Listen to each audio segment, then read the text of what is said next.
Saber Direito desta semana, as aulas são sobre direito civil. Você vai entender as noções gerais da teoria do fato jurídico.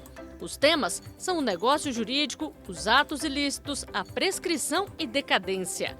Você vai conhecer ainda os defeitos e invalidade do negócio jurídico. As aulas são com o professor José Pedro Brito Costa.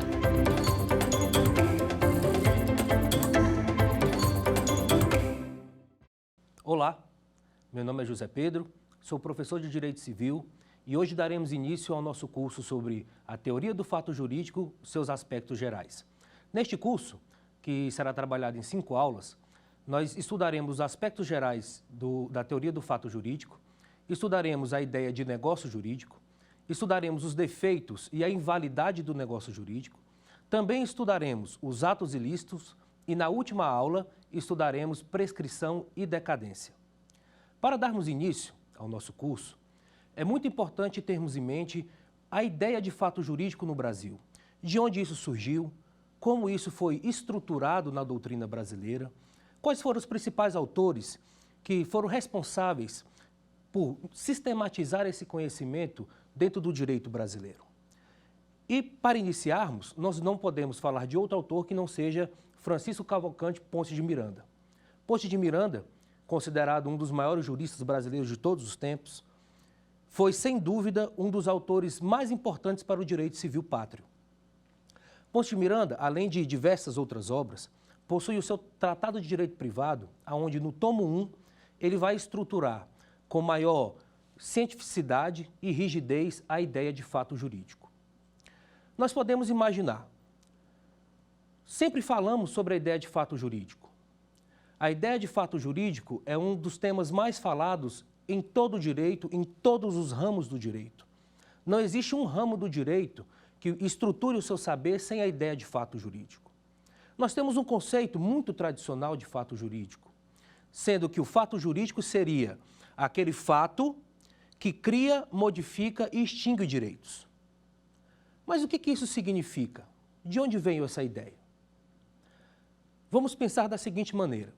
Esse primeiro conceito de fato jurídico, que vem de Savigny, no século XIX, na teoria dos pandectistas, ele vai nos trazer essa ideia como o fato que, recebido pelo direito, é capaz de criar, modificar e extinguir relações jurídicas. Para ser mais exato, Savigny não falava da modificação dos fatos jurídicos, ele simplesmente falava da criação e da extinção. A modificação dos fatos jurídicos já foi algo que foi acrescentado à teoria de Savigny. Mas, no Brasil, nós temos, por volta de 1954, por meio de Ponce de Miranda, a inserção da ideia de fato jurídico. E o que seria o fato jurídico em Ponce de Miranda? Para pensarmos a ideia de fato jurídico em Ponce de Miranda, primeiramente precisamos entender um pouco mais sobre esse autor. Ponce de Miranda, que veio da matemática e também se formou em direito, aos seus 17 anos escreveu seu primeiro livro. Depois, nós vamos ter diversas outras obras que influenciaram profundamente a área do direito civil brasileiro. O direito como um todo, é bem verdade, mas sobretudo o direito civil e processual civil.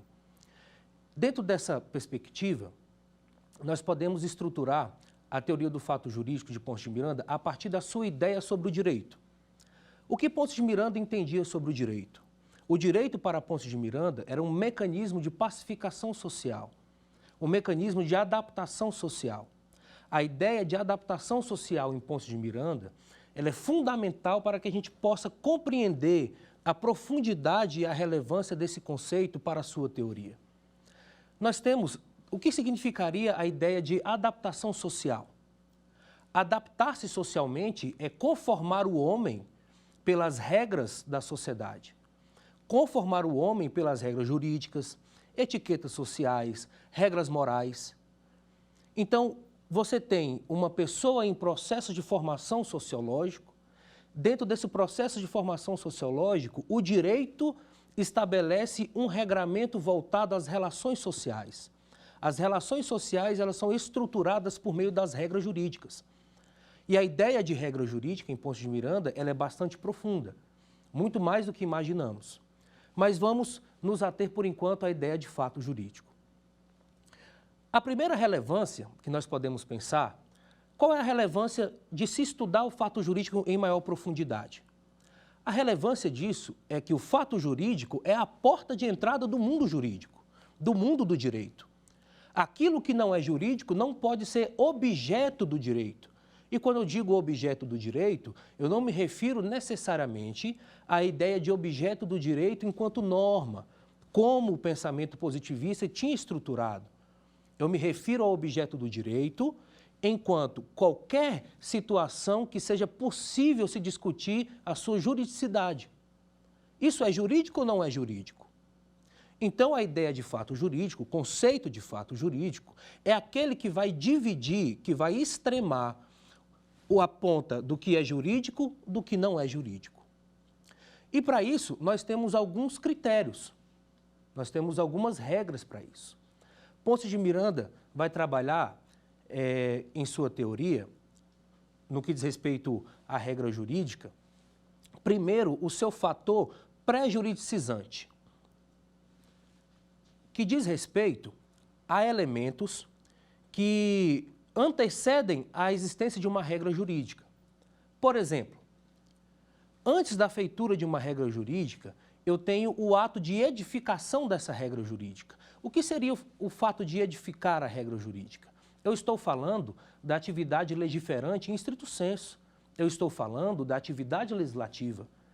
O poder legislativo é o órgão responsável pela formulação das regras que a sociedade assim o decide. Lembrando que a sociedade assim o decide por meio da sua representatividade.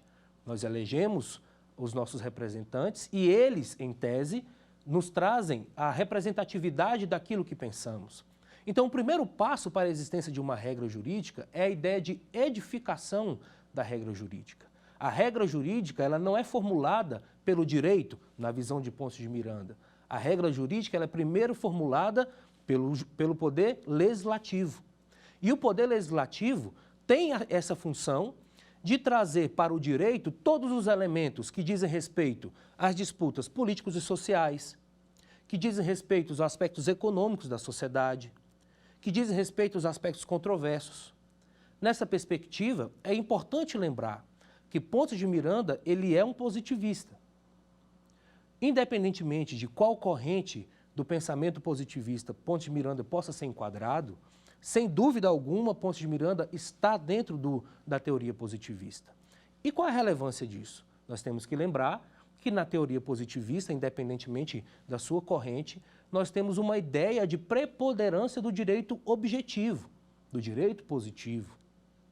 Algo que, de certa forma, tem sido transformado ao longo do tempo. Mas, voltando para a ideia de regra jurídica em Ponce de Miranda. Então, o primeiro passo que nós temos para a ideia de regra jurídica é a sua edificação, o seu processo de elaboração. Esse processo de elaboração é um fato político. Quem diz o aspecto político do direito é a regra jurídica, formulada pelo Poder Legislativo.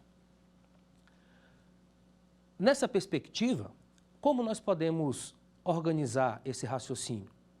Primeiramente, eu vou ter a edificação da regra. Posteriormente, essa regra ela passa a integrar o mundo jurídico. Como? Por meio da promulgação da sua lei. Essa lei ela é criada. Quando ela é criada, ela passa a integrar o mundo jurídico. Ela passa a ser relevante para o mundo jurídico. E após a sua relevância para o mundo jurídico, essa lei trará em si os elementos necessários para começarmos a pensar a ideia de fato jurídico.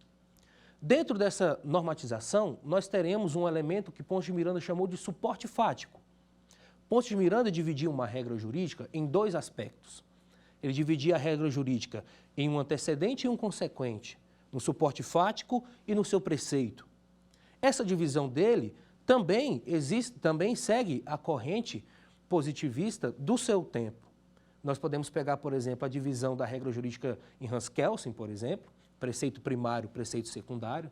Podemos pegar a divisão da regra jurídica em Hart, por exemplo, que ele vai falar do preceito primário e secundário, mas de um modo diferente daquele que Kelsen está falando, sobretudo em relação à regra de reconhecimento.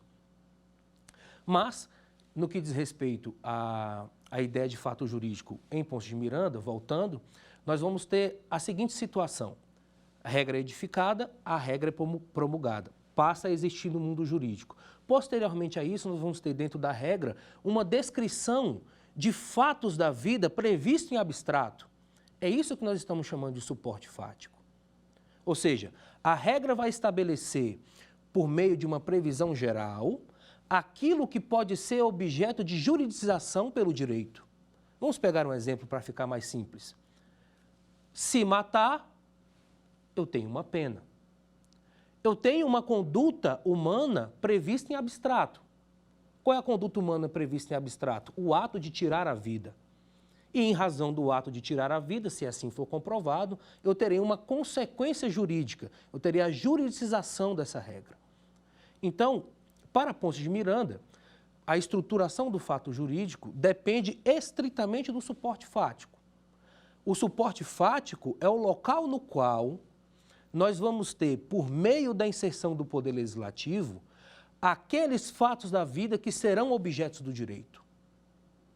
Embora Pontes de Miranda também possa falar sobre a ideia de regras não escritas, costumes e princípios, ele fala num sentido muito diferente do que será abordado mais ao final dessa aula.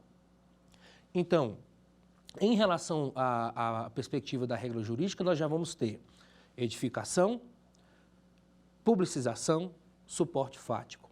Após o suporte fático, para a ocorrência do fato jurídico, nós precisamos de um novo elemento. Qual seria esse novo elemento? O novo elemento é a ocorrência do fato previsto em abstrato no mundo da vida. O mundo da vida, segundo Pontes de Miranda, é o complexo de todos os fatos. Todos os fatos que aconteceram, o que estão acontecendo e aqueles que vão acontecer. Todos esses elementos fáticos compõem o mundo da vida. O mundo do direito faz parte do mundo da vida. Ele é um elemento do mundo da vida, ele é uma parte do mundo da vida, cujo seu sistema de extremação é a ideia de fato jurídico. Então, eu preciso que esse fato ocorra no mundo da vida, para que eu possa ter a ideia de regra jurídica e a sua ocorrência. E qual seria o mecanismo utilizado para ligar o fato que ocorre no mundo da vida, no mundo social, à hipótese prevista em abstrato? Pontes de Miranda vai entrar com a ideia de incidência normativa. A ideia de incidência normativa, talvez um dos conceitos mais relevantes na teoria pontiana, traz uma ideia de que, ocorrido aquele fato no mundo da vida, ele deve ser ligado à hipótese prevista em abstrato. O mecanismo lógico que faz essa união chama-se incidência. Por que o mecanismo lógico? Incidência não é um objeto material. Incidência está no mundo da lógica, está no mundo do pensamento. Incidência é um conceito jurídico, operacional, que nos ajuda a compreender o funcionamento do nosso ordenamento jurídico, do nosso sistema jurídico. Então, a ideia de incidência é muito relevante para a teoria pontiana, sobretudo em relação à sua ideia de infalibilidade. Nós temos uma grande discussão sobre a ideia de infalibilidade da teoria da incidência, porque Pontes de Miranda afirmou que é impossível que a regra não incida se o fato ocorreu no mundo da vida. Como seria essa ideia de infalibilidade? A ideia de infalibilidade, ela vem da perspectiva de que não existe a possibilidade do direito não produzir os seus efeitos socialmente esperados. Vamos pegar um exemplo para ficar mais claro. Suponhamos que uma pessoa, no meio de um matagal, por volta de 2 horas da manhã, ceife a vida de outrem. Porém, não existe nenhuma testemunha. Ninguém a viu, acharam o corpo, nós temos a materialidade do crime de homicídio, mas nós não temos indício de autoria. A pergunta é, de acordo com a teoria da incidência, nós acionamos o artigo 121 do Código Penal? A resposta é sim. A resposta é sim. Houve a incidência E foi sim acionado o artigo 121 do Código Penal, porque aqui Pontes de Miranda vai fazer uma distinção fundamental. Nós não podemos confundir a configuração do fato jurídico, a formação do fato jurídico com a eficácia do fato jurídico. Uma coisa é a incidência da regra, outra coisa é a aplicação da regra. A aplicação da regra diz respeito à eficácia normativa da regra, ou seja, os efeitos jurídicos produzidos caso seja comprovada a incidência dessa regra. Então, a incidência, ela ocorrerá. Se a regra será, ao fim e ao cabo, devidamente aplicada ou não, essa é uma outra questão. É uma questão que diz respeito à eficácia do direito. Pois bem, como nós podemos pensar na relevância dessa teoria para os dias atuais?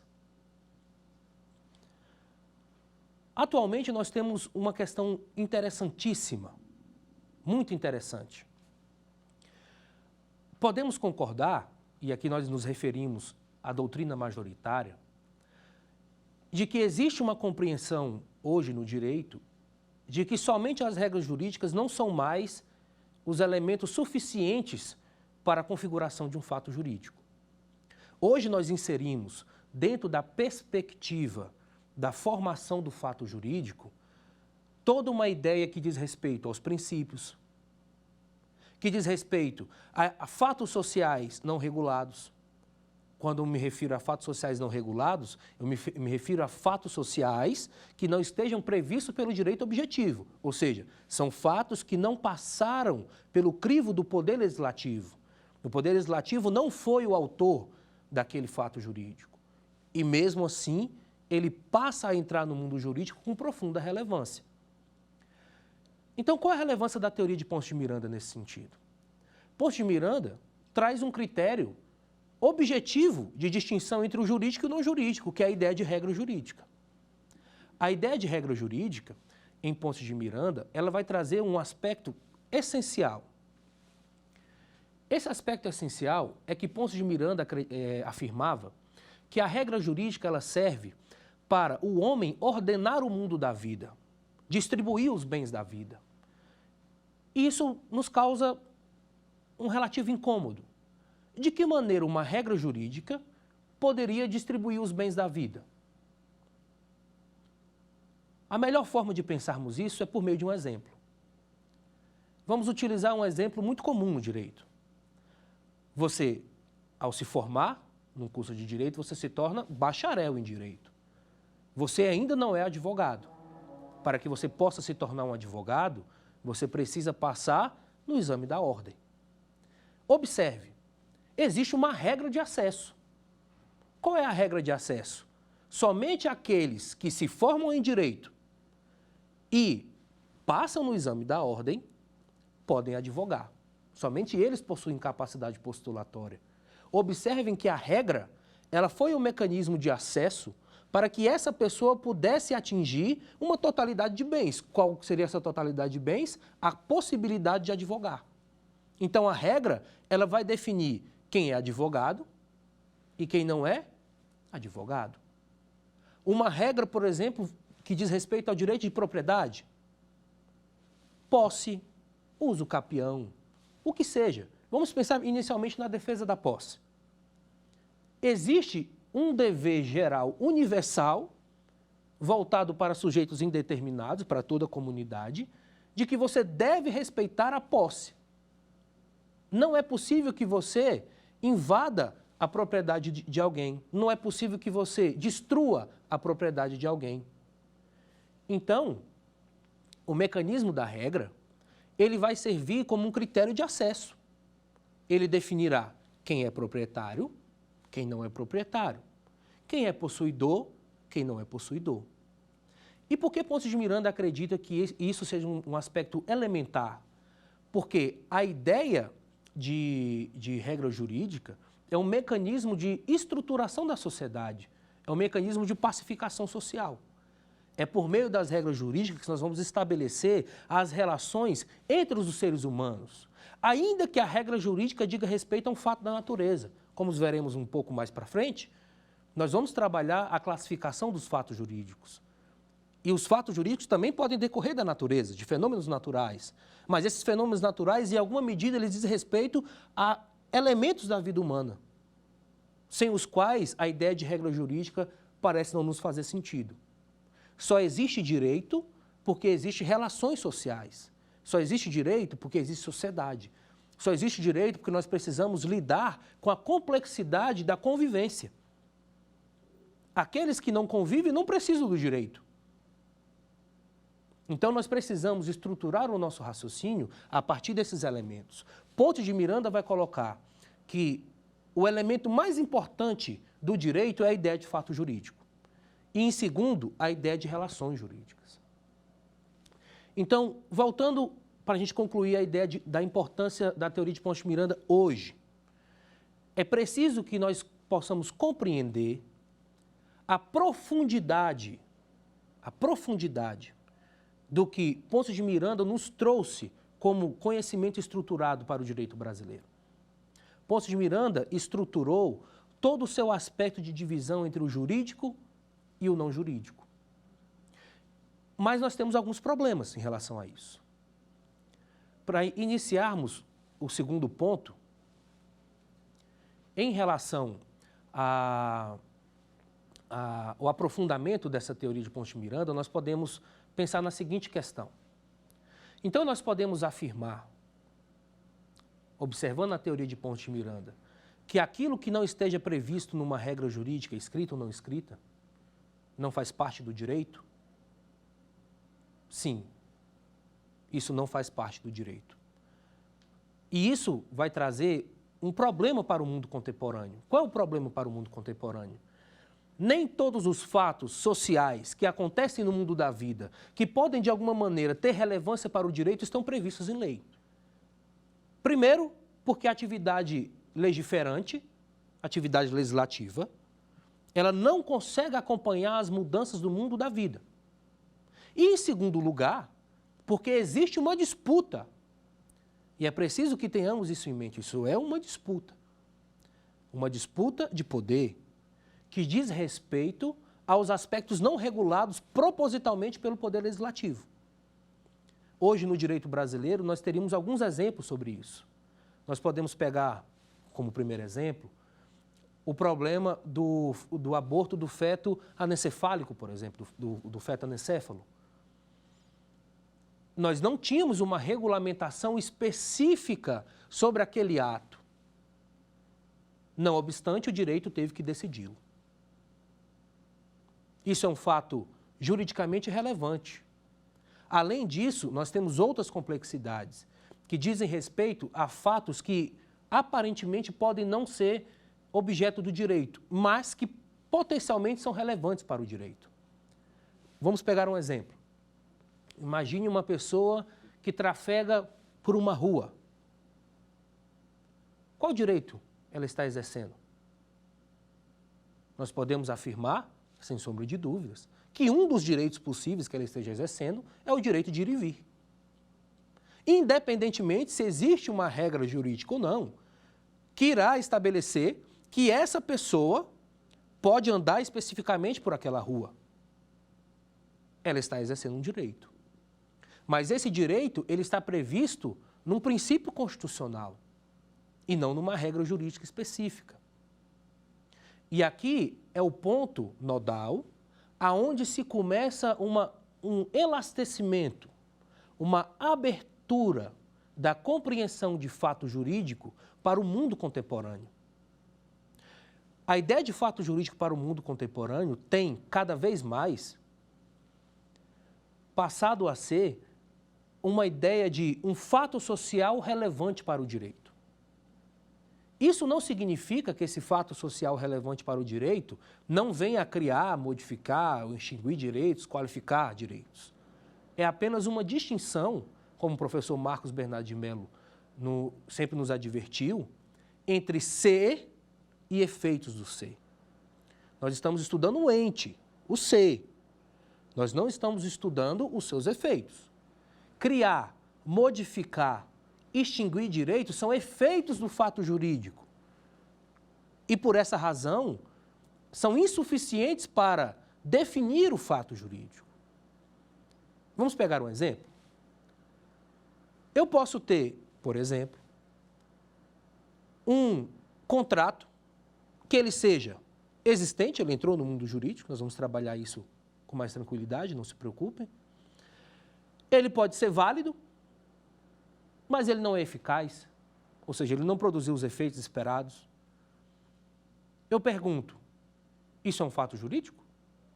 Sim, é um fato jurídico, sem sombra de dúvidas é um fato jurídico. Mas ele não produziu efeitos, ele não criou, ele não modificou, ele não extinguiu direitos.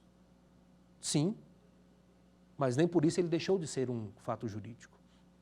Então, retomando esse raciocínio, essa importância, ela vai se tornar cada vez mais no dia de hoje complexa e relevante.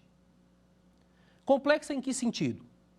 Complexa no sentido de que, se pela teoria de Ponce de Miranda eu tenho um critério claro, distintivo do jurídico e do não jurídico, que é a ideia de regra jurídica, quando nós retiramos a ideia de regra jurídica como um elemento que faz com que possa existir um fato jurídico, eu tenho um novo problema. O meu novo problema agora é definir aquilo que não faz parte do direito. Eu preciso extremar aquilo que faz parte do direito daquilo que não faz parte do direito. Porque se tudo for jurídico, aquilo que é tudo, nada é. Como é que nós vamos criar, então, o critério de distinção entre o jurídico e o não jurídico? Hoje, essa distinção ela é realizada em concreto. Hoje, essa distinção ela é realizada por meio dos intérpretes do direito, que, ao analisarem especificamente uma situação do mundo da vida, vão definir se aquilo deve ser objeto de juridicização ou não. Se aquilo deve ser objeto de preocupação do direito, tanto no que diz respeito à sua ocorrência, quanto no que diz respeito aos seus efeitos, ou não. Isso traz uma complexidade, uma dificuldade. Quando nós retiramos um critério objetivo e nós fazemos uma ampliação, o novo passo se torna criar critérios por meios de decisões reiteradas que nós possamos começar a definir aquilo que vai fazer parte do mundo jurídico e aquilo que não fará parte do mundo jurídico. Nesse sentido, nós temos um texto muito interessante do professor Lênio Streck, no qual ele vai abordar uma possível desleitura da teoria do fato jurídico de Ponce de Miranda, no qual ele está afirmando, em breve síntese, é um texto de bastante densidade, onde ele está afirmando em breve síntese que esse pensamento jurídico é um direito sem faticidade. Qual é a ideia de faticidade aqui? A ideia de faticidade é um direito sem concretude, um direito aonde não está analisando as perspectivas concretas do mundo da vida. Porque, querendo ou não, a lei é um mecanismo de intermediação entre os fatos e o aplicador do direito, um critério. E talvez limitar a ocorrência de um fato jurídico a essa perspectiva possa trazer uma limitação grave à teoria do direito. Então, para finalizarmos a importância da teoria de Ponce de Miranda, independentemente das perspectivas que possamos ter em relação à configuração do fato jurídico, sem sombra de dúvidas, a teoria de Ponce de Miranda é a mais relevante teoria sobre o fato jurídico no direito brasileiro. Então, a minha sugestão para vocês é leiam a teoria de Ponce de Miranda, leiam o livro do professor Marcos Bernardo de Mello, que é uma obra de grande referência na sistematização e interpretação do direito civil brasileiro e, sobretudo, em relação a Ponce de Miranda. O professor Marcos Bernardo de Mello talvez seja, talvez não, sem sombra de dúvida ele é hoje o maior intérprete de Ponce de Miranda vivo, sem sombra de dúvidas. Então, é uma leitura muito importante para todos vocês. Continuando o nosso raciocínio, vamos iniciar uma nova abordagem. Vamos iniciar agora a abordagem sobre a classificação dos fatos jurídicos.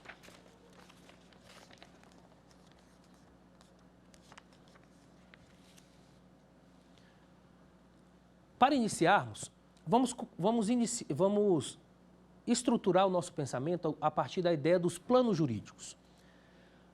Poço de Miranda, se abeberando da teoria alemã, ele vai dividir o direito em 3 etapas. O plano da existência, o plano da validade e o plano da eficácia. Nós vamos trabalhar esses planos de uma forma mais profunda ao longo do curso, mas vamos ter uma ideia geral deles agora. No plano da existência, eu teria os elementos essenciais que estão presentes no suporte fático, sem os quais o fato do mundo social não consegue ingressar no mundo jurídico. No plano da validade, eu teria os critérios de ingresso no mundo jurídico qualificados. E no plano da eficácia, eu teria o estudo sobre a produção dos efeitos do fato jurídico. Vamos pensar da seguinte maneira.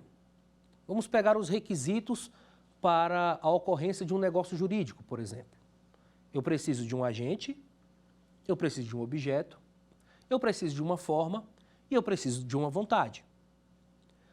Para que esse negócio jurídico ingresse no plano da existência, eu preciso que ocorra no mundo da vida esses 4 elementos. Que esse negócio jurídico ele tenha um agente, um objeto, uma forma e uma manifestação de vontade. Perfeito? Porém, eu preciso também perquirir se esse negócio jurídico, se ele é válido. E dentro do plano da validade, eu vou trabalhar os elementos qualificados do suporte fático. Então, para saber se esse negócio jurídico é válido, eu vou me perguntar, esse agente, ele é capaz? Esse objeto, ele é lícito, possível, determinado ou determinável? Essa forma é prescrita ou não defesa em lei? A vontade foi livre? Observe, enquanto no plano da existência eu estou trabalhando com os substantivos, no plano da validade eu estou trabalhando com os adjetivos. Eu estou qualificando. Esse é o crivo que nós faremos em relação ao plano da validade, o que será devidamente aprofundado. E no plano da eficácia, nós vamos ter os estudos sobre a produção dos efeitos desse negócio jurídico e também teremos, via de regra, os elementos acidentais, que, embora não seja objeto deste nosso curso, também integra o estudo sobre a teoria dos fatos jurídicos. Em relação aos elementos acidentais, eu apenas chamaria a atenção que, embora eles estejam majoritariamente circunscritos no plano da eficácia, muito lateralmente, eles também podem atingir o plano da validade, como, por exemplo, se eu tiver uma condição suspensiva impossível, por exemplo. Então, essa é uma ideia geral que nós podemos ter sobre a ideia da escada pontiana, existência, validade e eficácia. Retomando o raciocínio sobre a classificação dos fatos jurídicos, nós podemos iniciar essa temática esclarecendo algumas dúvidas. A classificação dos fatos jurídicos ela é muito controversa dentro do direito brasileiro. Nesse sentido, nós vamos adotar o pensamento do professor Marcos Bernardo de Mello, para fins didáticos, que talvez tenha sistematizado essa divisão de uma forma mais palatável, mais compreensível e mais lógica. A primeira grande divisão que nós podemos fazer em relação à classificação dos fatos jurídicos é em fatos jurídicos lícitos e fatos jurídicos ilícitos. Nós teríamos, então, dois grandes campos, os lícitos e os ilícitos. Na verdade, o professor Marcos Bernardo de Mello vai trabalhar com mais profundidade, embora não tenhamos o tempo necessário para desenvolver esse raciocínio, que o ideal mesmo seria dividir entre fatos lícitos e fatos contrários ao direito. Porque nos fatos contrários ao direito, eu tenho fatos que podem ser contrários ao direito, porém lícitos. E o professor Marcos Bernardo de Mello utiliza como exemplo o artigo 188 do Código Civil, quando vai falar dos excludentes de ilicitude. Então, para, por exemplo, salvar a vida de alguém, ainda que eu lhe cause dano, eu tenho um fato contrário ao direito, causar dano, porém lícito, permitido em lei. Mas, para facilitar o nosso raciocínio, vamos dividir em fatos lícitos e fatos ilícitos. Os fatos ilícitos serão estudados oportunamente por nós na nossa aula número 4. Em relação aos fatos lícitos, nós vamos ter os fatos jurídicos em sentido estrito, que causa grande confusão. O que são os fatos jurídicos em sentido estrito ou estrito sensu? Os fatos jurídicos em sentido estrito ou estrito sensu são os fenômenos naturais. Fenômenos naturais.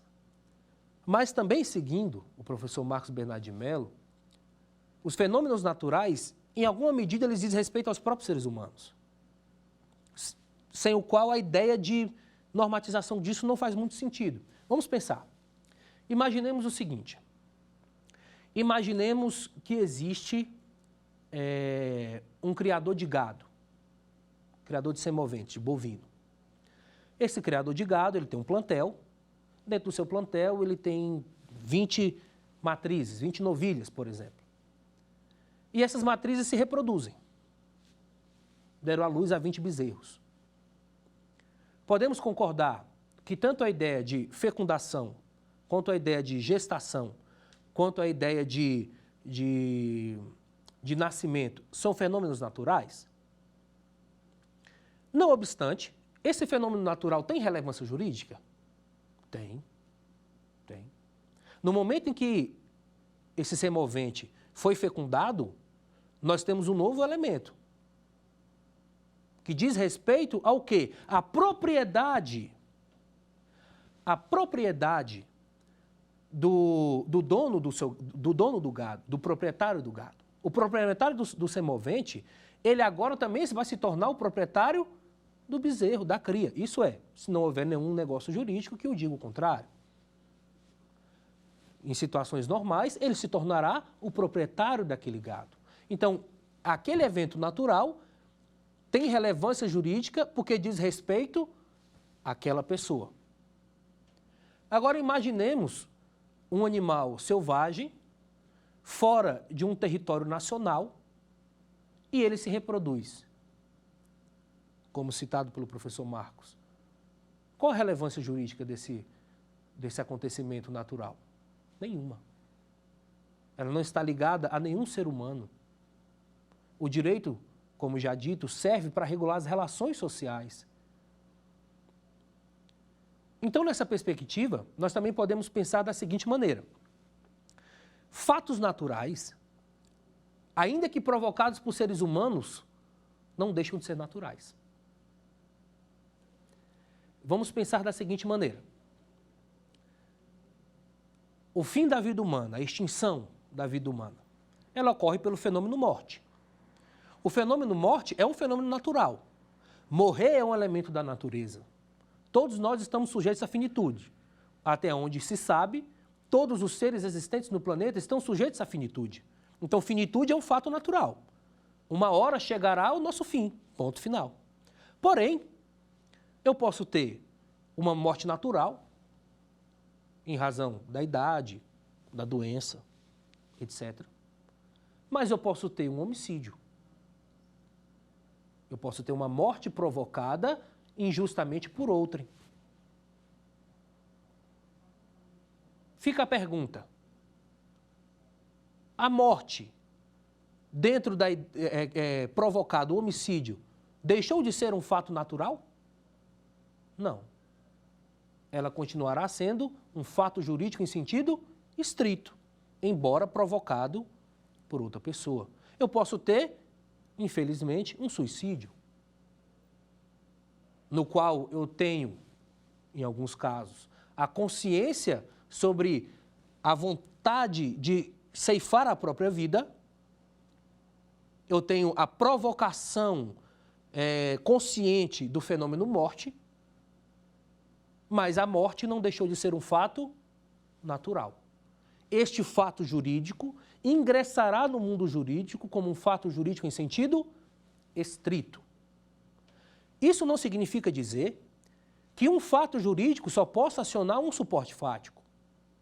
Eu posso ter um fato jurídico que aciona ao mesmo tempo vários suportes fáticos. Imaginemos, por exemplo, no caso do homicídio. Eu posso ter um evento que aciona o artigo 121 do Código Penal, mas ele também vai acionar os artigos do Código Civil que prevêem, 1, a extinção da personalidade. 2, a abertura da sucessão. Com o fim da vida dessa pessoa, inicia-se a sucessão dela. O mesmo fato preencheu, ao mesmo tempo, diversos suportes fáticos, que serão tratados convenientemente por cada ramo do direito.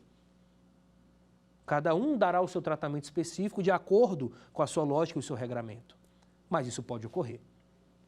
Depois do fato jurídico em sentido estrito, nós vamos ter a ideia de ato jurídico em sentido amplo. Vamos pegar um macete. Toda vez que se falar em ato, nós estamos pensando em ação ou omissão humana. Toda vez que eu estou falando, então, de ato, eu estou falando de um comportamento humano, que ele pode ser comissivo ou ele pode ser omissivo, mas existe um comportamento humano. Então, a característica do ato jurídico em sentido amplo é a ideia da manifestação de vontade. No ato jurídico em sentido amplo, a vontade é elemento nuclear do suporte fático. Observem, no fato jurídico em sentido estrito, não é possível se falar em vontade. Aonde existe a natureza, não existe a vontade humana. A vontade humana pressupõe, via de regra, uma ideia de consciência sobre o agir. Enquanto os fatos da natureza, eles são externos a nós. Em relação a nós, eles são, entre aspas, objetivos, ou seja, independentemente do que eu acho do fato natural, ele continua sendo. Se eu acho que o vulcão entrar em erupção é algo ruim, tudo bem, é um direito de cada um achar, mas o vulcão não deixará de entrar em erupção porque você pensa assim. Então, observe, em relação ao ato, eu vou ter a ideia de vontade, de declaração de vontade, manifestação de vontade. Perfeito? Então, ato jurídico em sentido amplo, ele será subdividido em duas categorias. Ato jurídico em sentido estrito e negócio jurídico. Novamente, nós temos uma grande confusão em relação a isso.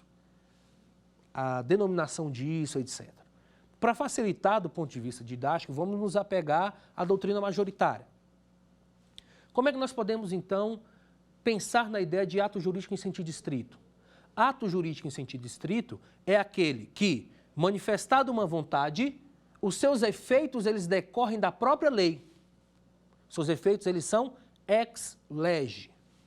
Significa dizer o seguinte: a parte que declara aquela vontade,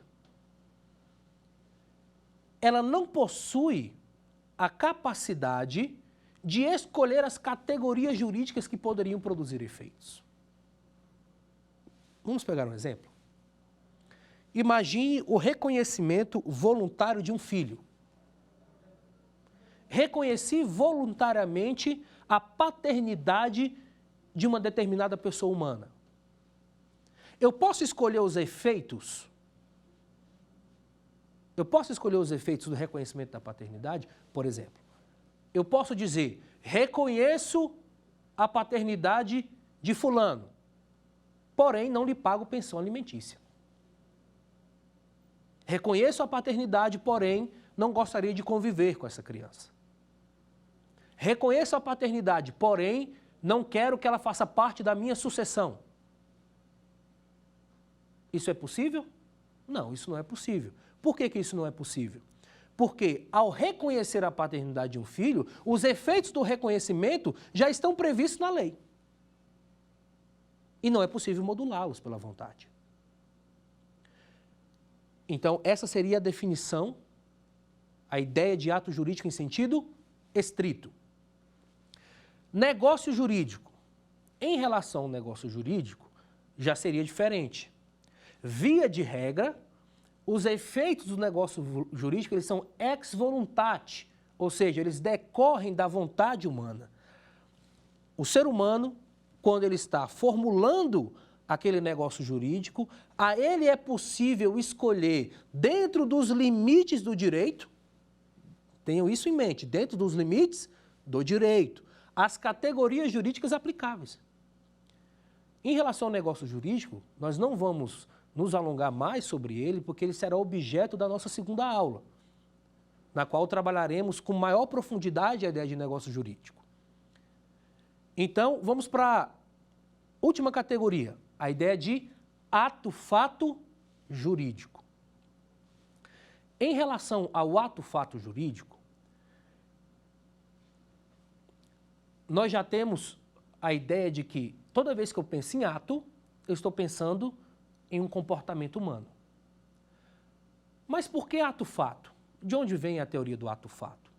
A teoria do ato-fato, que foi estruturada por Ponte de Miranda, que vem do direito alemão a partir da ideia de ato real, ela vem para regulamentar situações nas quais, embora possa existir uma manifestação de vontade da parte, essa vontade não é relevante.